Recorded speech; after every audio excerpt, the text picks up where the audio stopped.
Let's jump right into this explainer. Today, we're unpacking what looks like just another everyday internet clash, but actually, it reveals a massive, totally hidden paradigm shift in how human culture itself is built. We're looking at a collision of two completely different worldviews, revolving around a concept that's actively reshaping our reality right now. So, welcome to the Singularity. 11 minutes. That is the exact amount of time it took systems architect Kyle McLean Smith to successfully produce nearly 2 whole hours of highly complex, incredibly watchable, analytical content. Just 11 minutes. I mean, this is basically impossible math, right? It represents a total paradigm shift. Think about it.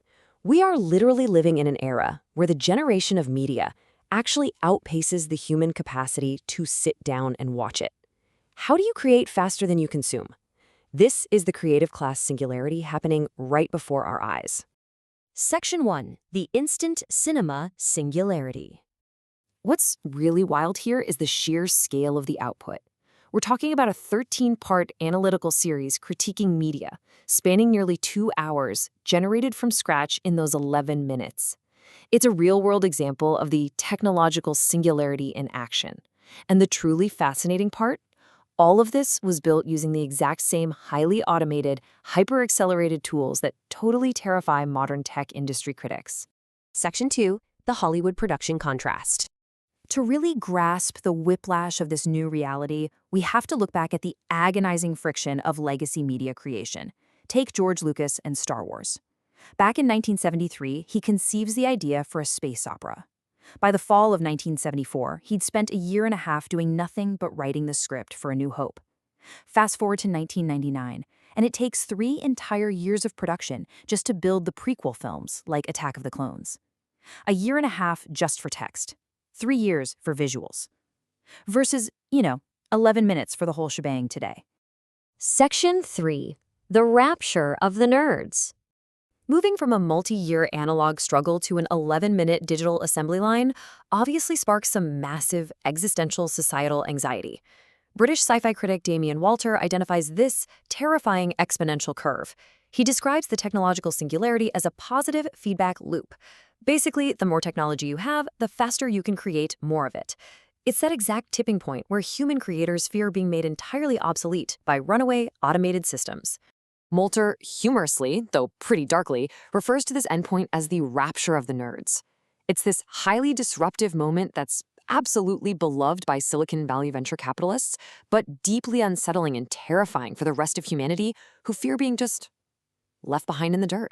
Walter warns that Silicon Valley billionaires are pushing us toward a sort of tech feudalism. He points to things like transhumanism, which is this ideology of using tech to escape our biological limits. He also highlights the Palantir paradox.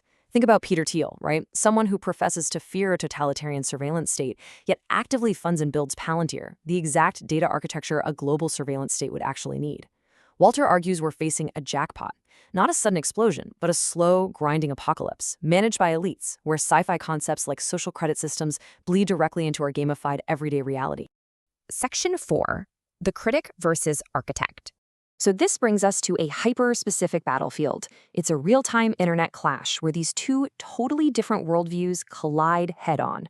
On one side, we have Damien Walter, the storyteller, the critic, the self-described librarian, trying to warn us using cultural mythology and literary theory. And on the other side, we have Kyle McLean Smith, the systems architect, who responds not with coping mechanisms or essays, but with hard executable code and auditable math. It's essentially storytelling versus structural engineering. And the spark for all this? Super mundane. Walter issued a standard 48-hour YouTube copyright strike against Smith. But Smith elevates this to the level of international espionage. He literally frames the British critic's copyright strike as an act of foreign intelligence capture, an operative enforcing a colonial parasitic capture of the Republic.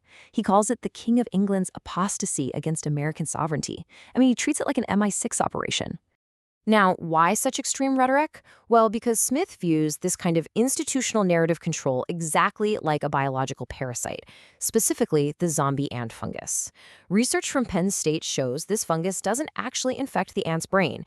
Instead, it surrounds and invades the muscle fibers, controlling the host's behavior peripherally, sort of like a puppeteer pulling strings.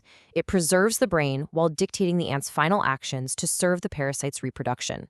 Smith argues that institutional gatekeepers use narrative the exact same way, puppeteering society while bypassing our critical thinking entirely. Section 5. Engineering legal abundance.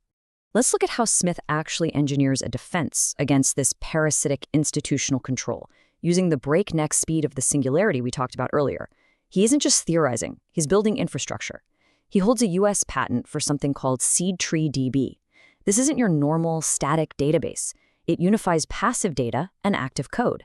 He uses infinite integer approximations to ensure these systems experience non-terminating organic growth. In plain English, the math ensures these systems grow on their own, organically, without ever getting stuck or trapped by centralized authorities. This feeds right into his overarching strategy of defensive acceleration. So when faced with a drawn-out, friction-heavy legal threat, like a convoluted copyright dispute that might normally take 10,001 bureaucratic steps, Smith applies acceleration-driven clause-learning calculus to mathematically collapse that proof down to just 3 steps. He accelerates the resolution almost instantly. Essentially, Smith is actively replacing the expensive sawdust of the traditional system with grease. The sawdust is all that bureaucratic friction, the institutional gatekeeping designed to just slow things down and extract wealth. The grease is frictionless, auditable network contracts and decentralized open-source systems. He's actively trying to create pure legal abundance. Section 6. The future of creation. By combining 11-minute content generation with this automated, mathematically collapsed legal defense, we are witnessing the blueprint for a totally new structural reality. Because ultimately, this isn't just about winning a petty YouTube copyright spat. It is a massive structural maneuver. Smith's goal is to trigger a literal 99% deflation in legal costs. By doing so, he aims to completely disintermediate paternalistic institutional gatekeepers. It's a hard shift away from opaque monocultures managed by 21st century mythos, straight toward a transparent architecture grounded in absolute mathematical truth. The tools of the singularity are already here, right now. I mean, it takes 11 minutes to build a universe that used to take years. So the only question left for you is this: which future are you choosing? Are you going to settle for the narrative pacification of the institutional mythos, or will you actively code the executable architecture of a decentralized reality? The choice is entirely yours. Thanks for joining me on this explainer. I really hope it sparks some serious curiosity. Catch you next time.